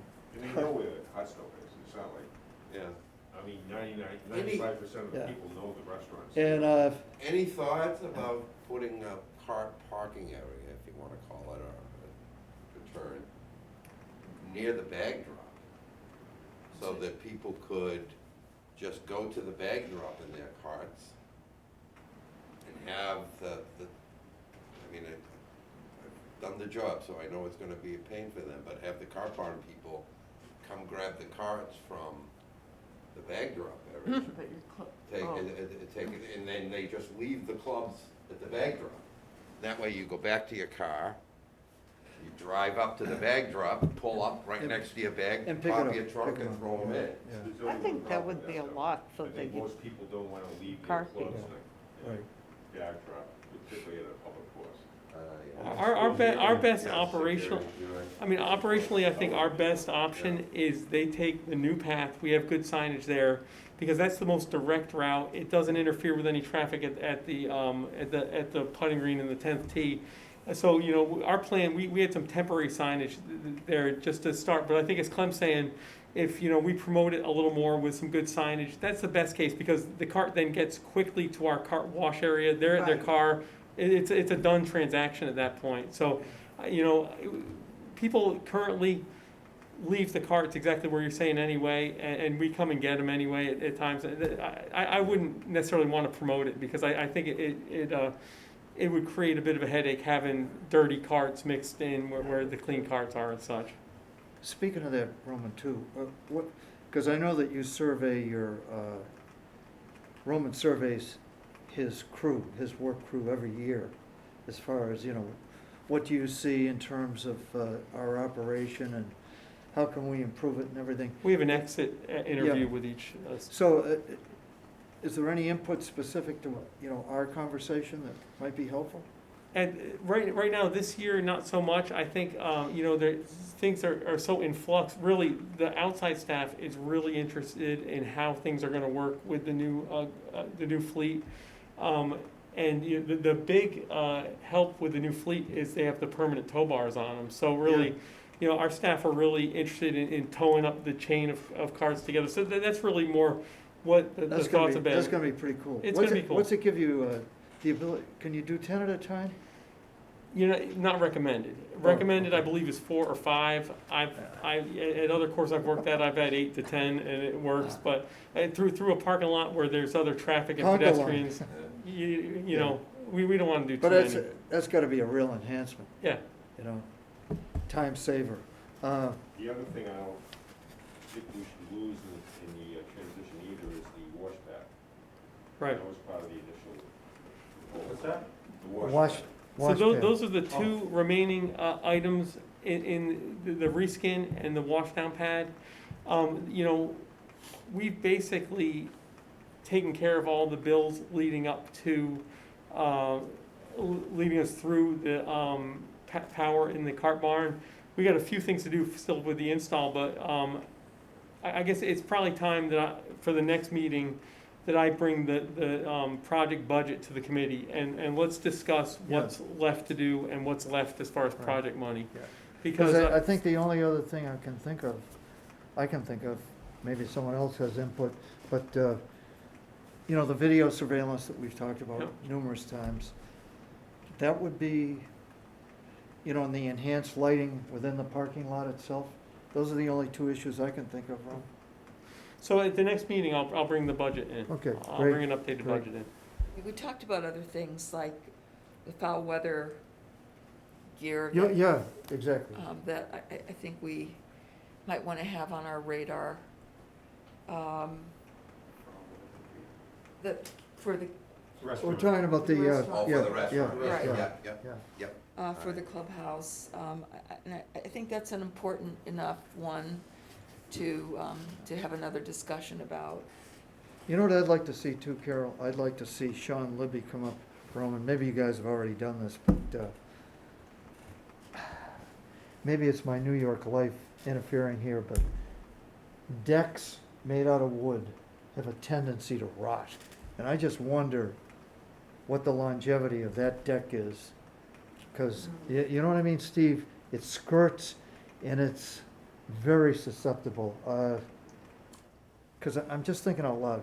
That's a lumber wood deck, correct? It's It not. is. It's not T-Rex, it's not Yeah. state-of-the-art, which I think in terms of replacement, I just structurally, because I know those stairs, that side stairs Yeah. that leads there, I shouldn't say it, but the last time I hung onto that rail, It's a and wobbler. I'm not a real tough guy, but did they fix that? We fixed that, we fixed that a few times. I've had conversations with Sean Libby about what's needed. Oh, okay. He thinks, it's probably been a year since I did. I had him walk Yeah. around the building, and he thought that the deck was in fine shape at that point. But it's in every off-season, I do that with him. I walk through the building and have 'Cause- him take a look. Because Carol, those things are tied together. The way those the roof supports that tie into the deck, it's all an integrated, so it's kind of Pandora's box. Yeah, it's just something that I think No, we should no, talk and about. especially then- with, I'll be interested in I'm glad this committee is not dealing with it directly, but that whole food vendor, RFP that the town administrator is involved with, I'm glad it's kind of out of our hands, because there are a lot of nuances there. If they're gonna demand that if you take the golf course, you've gotta take the harbors. or They're not vice gonna versa. demand that. So they just wanna put them out together and have consistency in them as far as Yeah. rent payment. Yeah. There's a lot of rumors out there. I hear all the time people thinking that they're gonna demand it. They're gonna put out the RFP to say, Those are respond to Those one- are options. one Yeah. or both. Yeah, And then you have the survey in the budget for next year, correct? Yep, so the survey, we'll do the survey. There's no budget needed. I can easily pay for the to resurrect our old program. No worries there, I think the budgetary. generator that you Yeah. brought up is a good idea to think about for the future. Yeah, I think so. Not initially because you're losing power, but it's the brownouts. And if you remember, this is a couple of years ago, Sean was complaining about dirty Yeah. electric, and of course, Eversource said, Steve, oh no, we would never do that. But guess what? We were losing all kinds of, It led to a problem at the yeah, pump. at We the had a pump problem house, with our pump house. remember that was to the tune of $40,000. Remember that, John? That upgrade to that control panel? New for master the pump- controller. For the pump house. So it gets, I don't think a generator's gonna fix that though. I mean, if that's a surge when the power comes back after a power outage, you're gonna get that It's same not- surge Yeah, when it yeah. switches from generator Well- power back to Yeah. You could the regular power. perhaps Yeah. look into surge protectors. Protectors. We Yeah, I have- mean, we we have- should we by have- default have surge Yeah. protectors Yeah, we have on layers of everything. protection. We have Yeah. layers of protection on that. yeah. And Can then- we get a quote, excuse me, can we get a quote without spending any money, hopefully, or very little money, on permanent bathrooms? Simply because people Yeah, ask about them all the Yeah, time. I think, I've heard Yeah. from $200,000 to $1 million, and I don't have the slightest idea which one is correct. I'd love to be able to say, yeah, it would be a wonderful thing, but is it worth $800,000? And, you know, we'd have to raise the fees by $200 a year, whatever. Do you think- Just in response to people who are querying it. right, do you, Bathrooms for $1 million. But when you think about bringing sewage that far and water that far and Yeah, all those electricity environmental that far, issues. I Yeah. haven't the slightest idea, John, I'm not a builder, but Yeah. it would be great if somebody could give us just a ballpark figure. maybe, what do you Yeah, think? Sean Libby? is Either that- Sean Libby Yeah. or the recreation director probably can give us facts on the bathrooms they've built at the beaches or at the Yeah. parks. And the Yeah, one exactly. over here. Yeah? You're apropos of nothing. Because they can't be hooked up, they can't be You hooked just up to sewer. reminded me of right? something. I got on to Red River Beach a lot with my dog. Yeah. I noticed that they changed all the lifeguard stations after Labor Day. After Labor Day, Yeah. they put brand They're new, beautiful. newly Really? constructed Yeah. lifeguard Yeah. stations all over the beach. I'm thinking, it's gonna sit all winter. Yeah. Well, and the good news Why was, not keep them in storage until I the spring at can't least? understand. Paul, it. I was amazed after the That's storm, probably when the budget money. after the got storm. I Yeah. figured they'd all get blown over. They must have been pretty solid, because they're still standing. I'm just- Sorry to go off line on that. I'm just guessing, but from watching the selectmen's meetings, one of the big issues in town that they've been discussing is the treasure chest at the dump. Yeah. And so the treasure chest shut down during the COVID situation. Right. Closed for They took that 19, 20 months. they took that area and the Public Works Department used that area to build new, one of the things they did was they built new lifeguard stands in that. So I think they used that to build, and then, I haven't really kept up with the issue, but I think they're reopening the treasure chest, so they probably had to kick them out. and They find are, that- Oh, they that's- are that going, may be- That may be what reopening? happened. yeah. That may be what happened is they no longer, because they no longer had a place to store them. But I did hear at one point they were using that area to build new lifeguard stands. Has They anybody, were under pressure to find the location. So how are the restrooms on the Red River Lake? Are they nice? Yeah, but it's seasonal. You know, it's closed all winter, but Yeah. there's a men's and a ladies' room. yeah, Yeah, it's clean. They That's- keep it pretty clean. that's- Yeah. And then somebody pulls in a wagon and they sell refreshments, and then that's gone all winter. Yeah. Well, what kind of sewage do they have down there? Is I it? They don't don't, know. they're not permanent though. Right. you know what? Oh, yeah, they're permanent They buildings. are permanent? The buildings Yeah, aren't. Oh, yeah. it's a Oh, cement yeah. building, Those Yeah. are permanent. Oh, yeah, it's not like a pot. Walls. And Bank Street is permanent, Yeah. Bank Street, yeah. but Red Oh, yeah. River is too. But they have, Yeah. they The have to fields have You know, some Mark- sort of at the sewage. community center. Martha, do that. basically. I think you're talking about cinder actual block building toilets they're with a- using are, I with a can't remember what metal the term roof. is. Yeah. I don't think they have a septic or sewering though. I think that Tanks? what do they call those? The modern, eco-friendly toilets, they're like, Yeah, I can't remember the term. well, Proposing. Water. because he brought it up, I don't know if, you've all seen, you know, the go-kart thing has been there forever, but the miniature golf course, Buds. but, okay. Right, assistant? Steve, I haven't been there personally, but there's a stockade fence around a small building. I'm guessing that they had to have some kind of toilet facilities Of course, on the yeah. property. I mean, they're closed now, but there might be a contact there, because if in fact those are restrooms, it'd be interesting to see what the town approved and allowed them to do. Maybe I could do that, Yeah. through the I health can call department. Bud. I think what, I talked to him a couple of weeks ago. I think the term I was looking for the bathrooms, I Yeah. think they're I just called to see if compostable they were open, my toilets. grandchildren Is wanted to that a go in. thing, compostable toilets? Yeah, I think that's There's what one they're over by using at the rink, beach. too. That's a go-kart place. what's that? By the rink in Dennis, there's. Oh, yeah, There's yeah. another one over there, Yeah. that's, they're both seasonal though, right? Yeah, Money machine. Oh, yeah, no, a lot of Oh. cash. Bud is doing just fine. Roman, have you thought about engaging the Women's League to assist in helping purchase merchandise for the pro shop?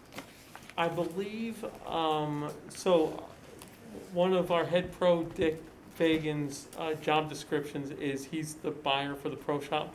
I believe, so we've got a few resources on our staff that we use, some seasonal ladies that work at the golf course, and I believe he does, engage some of the women, who have asked to be engaged, but nothing formally.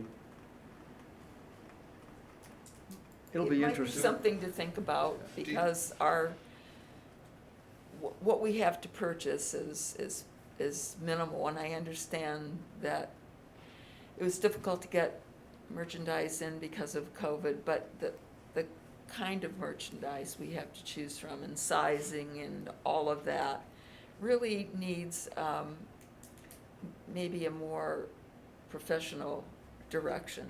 Yeah, Because we have to spend our money in the pro shop. sure. And it's really hard to, There's not much to there's not choose. This has anything. been, we haven't been able to get anything in this year, I know, Yeah. so we've just gotten But a even few. some of the styles, I mean, Yeah. just don't reflect the population. Yeah.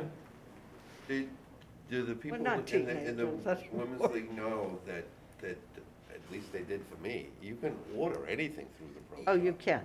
Yeah. You- And then, they were wonderful, last year I had pro shop credits from the sweeps and stuff, and there was nothing there that I really wanted, and they sat with me for 25 minutes, boom, boom, boom, boom. And a week later, I had them. Yeah, Yeah. we It can was special great. order stuff, and we even drop ship it to Florida. It's very easy to do. The thing that becomes a little harder is if people want like logoed clothing, Exactly. that you can't do, because they don't do Right. one single pieces with logoed Yeah. clothing. Yeah, and with that, if we want the pro shop to be a source of revenue, then we do have to stock it with things that do have our logo, are appealing to both men and women, to juniors, and then we have to draw them into the pro shop. Sure. And right now, we're directing people to pay. Away from the pro shop. Right. The- Well, the- you know, Carol, another thought too, along those lines, and Roman, I think we touched on this actually, but to my knowledge, it hasn't come to fruition, and that's the idea of an online store or an online access point where you could order merchandise, and there's always, in the conventional systems that I've seen, there's always like a dozen go-to things that are always there, like a ball cap or like a hoodie, you know, with a logo on it, that kind of thing.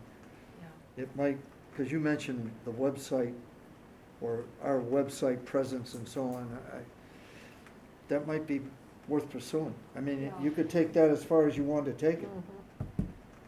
You could, it is nice, and sizing is always an issue, and Yeah. so to be able to have reasonable sizes in the pro shop that one could try on, one brand runs large, one brand runs small, so It's, just, It's a tough nut. Do we have an idea, excuse me, Roman, do Yep. we have an idea of the percentage of revenue generated in the pro shop from members versus non-members?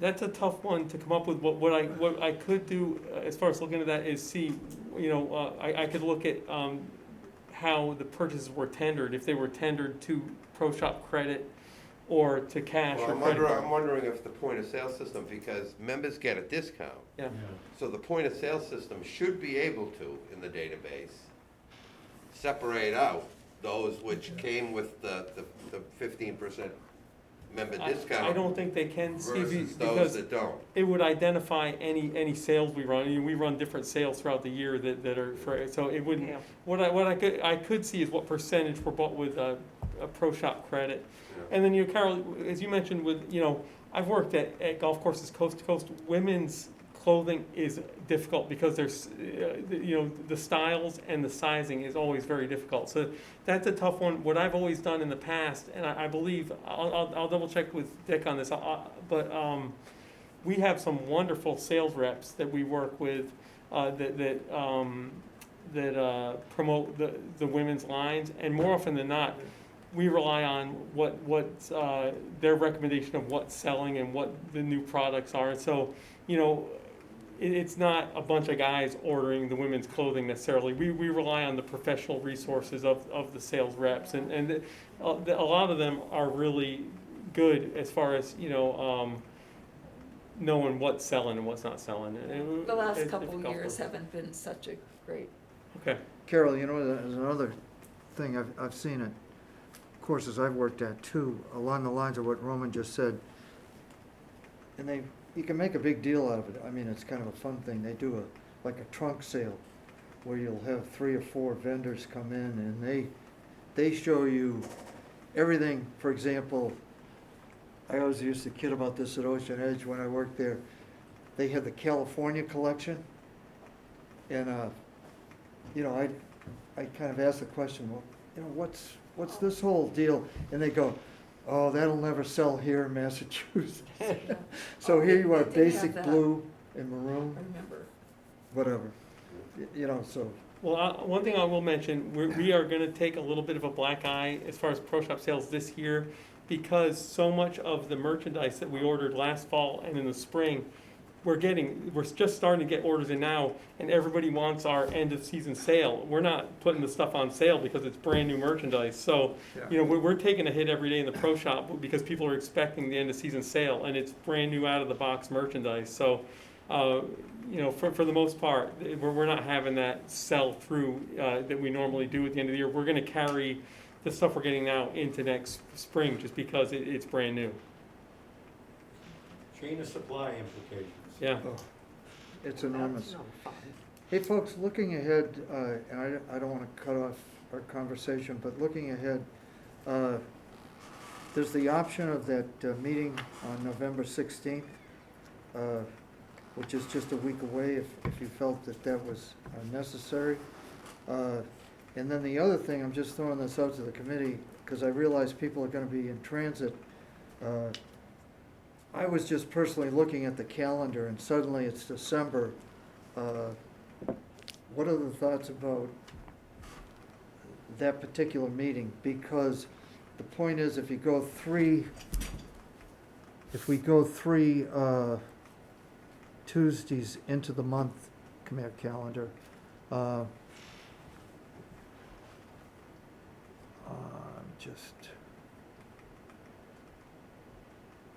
I got it, Paul. I thought Finally, the- yeah. I thought the December meeting was the 14th, the second Tuesday of the month. I already have it in my calendar. Did I, Oh, for- maybe, Steve, yeah, I guess I did that proactively, didn't I? Yeah, Yeah. because like this month is, Okay. this month is the second Tuesday as well. Yeah. Okay. But I it had, wasn't supposed to be, this was supposed to be a special meeting. this was supposed to be, this Well, was we supposed to be a moved the workshop meeting, but you people accommodated me, because the 16th, I'm gonna be in beautiful Boston. Prior, oh, God. Personally, next week is a busy business week for me. So I Yeah. probably wouldn't be able to do a meeting on the 16th, but that should preclude others. Well, yeah, and we've got, Jack is not gonna be Jack is present out. as well. I will have to be remote in December. Okay, yeah, and what I'll do, We're Carol, doing is the I'll get 14th that, December. So December 14th then? uh, give me a second, Martha, thanks. Yeah, that was my idea, that just simply, You that's, wanna avo- that's you wanna Christmas, avo- You wanna avoid the week of yeah, Christmas. Christmas week, Yeah. everyone's, Yeah. Roman's probably gonna be somewhere, whatever. So I think that really works well. Okay, So we figure on that. yep. And Carol, I'll have that protocol in Okay, advance. great. So that you'll be able to remotely join, or anybody else. We've got to, Do we take a deep breath in the winter? oh yeah, Yeah. we already went over that. We, Yeah, we're no, January, February, March, we're, good. We're Good. good there, yeah. And what I'd like to do though, just so that there's a semblance of continuity in January, February, I'll collaborate with Roman because I will be here for the most part. We can informationally, anything that comes up or, we want to share, especially progress on the winter plan. Because at that point in time, we'll have those contracts and bids out to, hopefully it's Bowditch, that we have secured with the trap renovations Right. and the cart path. Cart path, Is that, we've got nothing on right now for cart path, okay, but, so it's just the bunker the renovation? bunker renovation. Okay, perfect. Okay, gang, shall we adjourn? motion to adjourn, So moved. okay? Second. Second, all in favor? Aye, Aye. Okay. Thanks, folks. thank you. Ooh, it's getting We have to chilly in Shut that here. off. We covered a lot of ground. We did? Yeah, just hit that stop button.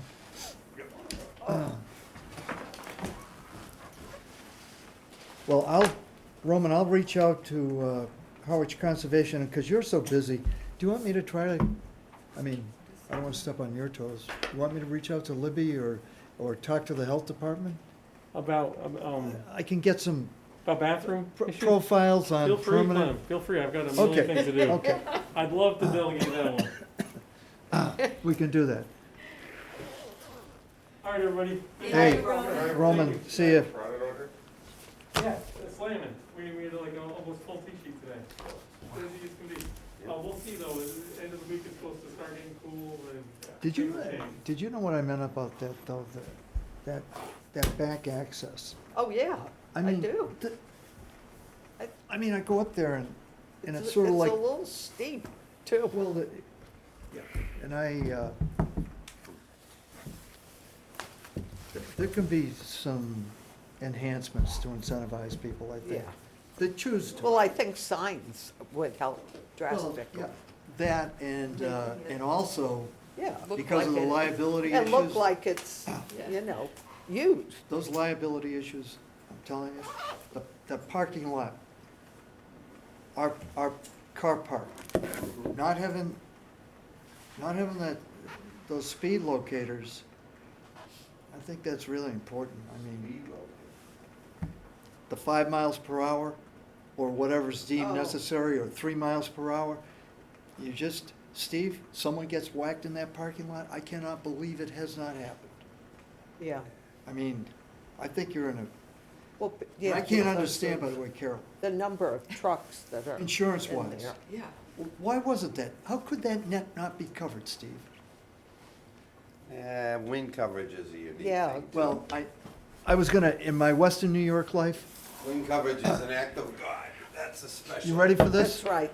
A tornado came through, because we were in a ski town. It came through the back, I'll call it the northern tier of this town. And it was a tornado, everybody. It looked like a nuclear bomb went off, because the weather service did not designate it. Oh, Yeah. Had a good visit? very good. People, Yeah, my son, my Nice. daughter, Carol, my they grandchildren, lost my grandchildren. garages and big barns, because So we go out it for- was basically a farming kind of Oh, yeah. community. We go out. They lost February, everything. March. That's horrible. Nice. Yeah. I have a, All right, Mr. Okay, Carroll. gang. Yeah. Okay. middle child. Thank Carol, does that- Taking a public health degree out there, working in the public health Was that- department. That was enormous. Those trunk She loves sales, it, 'cause she's a resident, they were a she lot of gets fun. The resident women rates. did a Oh, yeah. great job. Oh, yeah, oh, they are. Well, You know They what are. it is? It Yeah. drives Yeah. me crazy when I go out and play But- Tory with my son. But along with, Cost me $289. Oh, someone, I think, I think Yeah. someone But- needs to help $49 Dick and bucks. yeah, get, but on For Torrey Pines? on an online Tory store, Pines is a municipal you court. can't Wow. It's owned by the when city it of comes San to Diego. Christmas time, Wow. And as a I mean, resident, that's the resident Turvis rate. tumblers, Wow. shot glasses, the kinds of things that make cute little It's- gifts. right, but most people want the low